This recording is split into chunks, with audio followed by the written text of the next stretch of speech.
Hi, I'm Mike Henry, and this is my Procreate 4.2 demo for the piece I call Bad Date. Now this is the second one where I'm using the Turpentine brush and I'm using a lot of the same techniques. So I'm not going to break down the Turpentine brush, I'm not going to break down the Select Paint, Select Clear. If you're interested in the Select Paint, Select Clear method, it's linked down below. And in the previous video, I break it down even more. And if you're interested in how to use the Turpentine brush, that is also in the previous video. I'll link both of them down below so you can see that.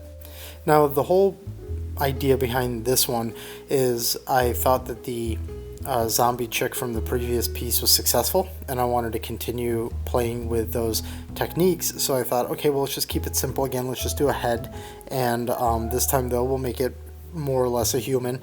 That way we can test things like skin tones and just sort of normal patterns of how I may be coloring something. And so with this, it's just a doodle. Like this face you're seeing here, it was just sort of writing the shapes, so to speak. You can see that I didn't even refine it really. I added some like cuts on his face. I thought, oh, what if I made him like a zombie like the girl and stuff, and then I was like, nah, and I abandoned all of that and just made him sort of this creepy dude with this amazing mullet. So while the flatting is happening, a lot of people ask me if I'll do a video on character design. In general, I'd like to, but I do a lot of things through intuition and the idea of sort of breaking down rules, concrete rules. I just have never really taken the time to do so, so I would like to. But in regards to how I said I was just like writing the shapes, what I meant was, you know, you draw the circle for that like cranial reference that I sort of start with, and then start sketching out like a couple of lines. It's like, oh, the neck's kind of thick, maybe the jaw should be thick, and what if he had like a weird nose? And it's just sort of making a lot of those little individual decisions that leads to the next decision and the next decision, and then eventually there's some sort of a face that's either good or bad, and then you commit it or not.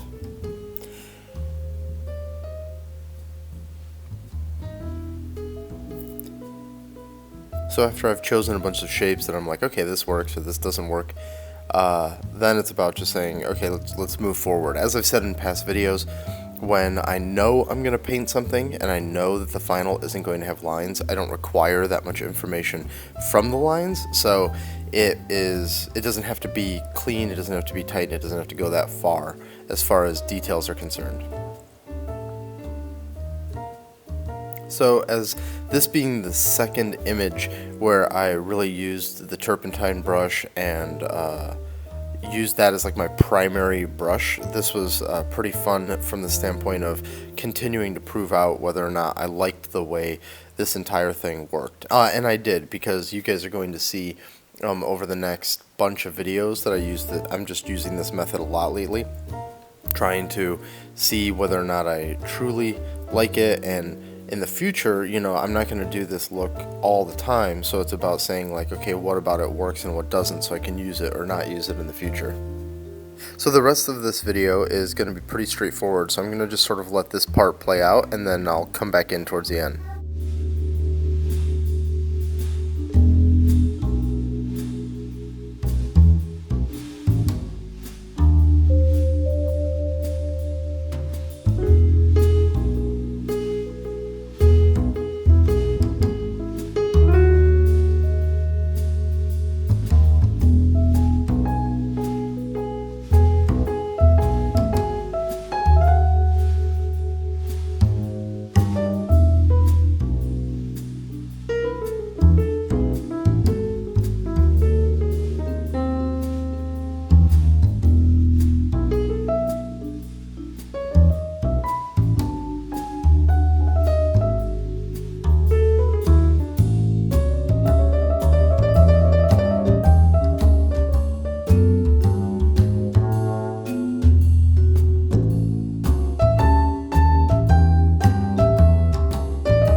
So now at this point I'm trying to figure out what cast shadow is going to give me the most interesting image. At first I was going to have him kind of backlit. As you can see here, I'm playing around with it really quickly, but I just didn't like the way it looked, and I like the idea of his top half of his head entirely in shadow. It just makes him creepier overall, and it makes those like little glints in his eyes particularly creepy. I then refine the backlight just a little bit more to see if that's what I want or what I don't want. Sometimes when you block it in messy just to see it, it still isn't giving it like its true look, so I just wanted to make sure I was giving it its due and actually, you know, modeling it around his face a little bit better. And then eventually I decide, okay, no, let's go back to the other idea. Then I start on the background to get the cast shadow proper, which is what you see right here. By establishing that like back wall cast shadow, I know how it's going to fall over the head form a little bit better.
In this part I play around with the rim light, and at first I wanted to make it a nice bright rim light to really strengthen that distant side of his face, but then I decided that that's too strong. It just isn't fitting the overall vibe and the overall lighting of the piece. I mean, you could have a light like that on a figure and it would be, you know, acceptable. I just felt like it just wasn't hitting the mood, I guess. So I keep something there, but I knock it way back.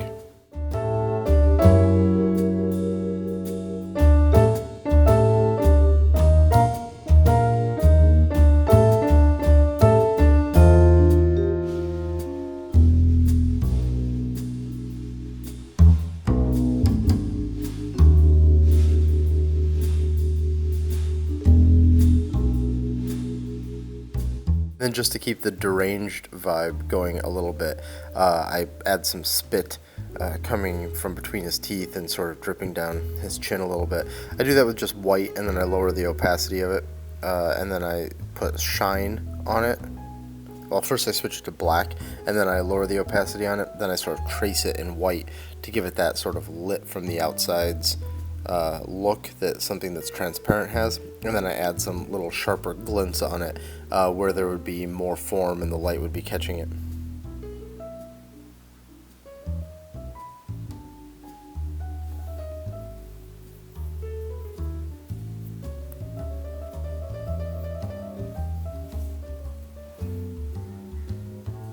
Now here's just some last minute tweaks on some of the previous layers. That's why you saw the lighting turned off for a bit, just adjusting some things here and there. Here's me tightening up that rim light a little bit more, making it a little softer, but giving it enough of a softness to it so that it's actually following the form properly.